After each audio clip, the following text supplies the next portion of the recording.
Swap players. Swapping players is simple. Click on a player's icon to select them, then click the swap option on another player's icon. The positions of the selected players will be swapped.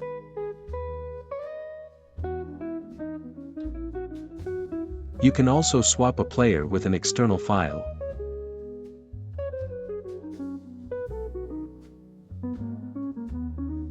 Press Ctrl/CMD while clicking the swap option to prompt a file selection dialog.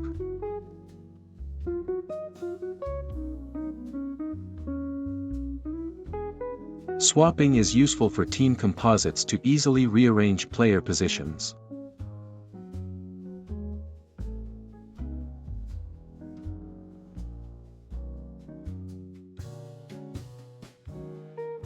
For single-player composites, you can simply hide a player and drag a new player into the design area.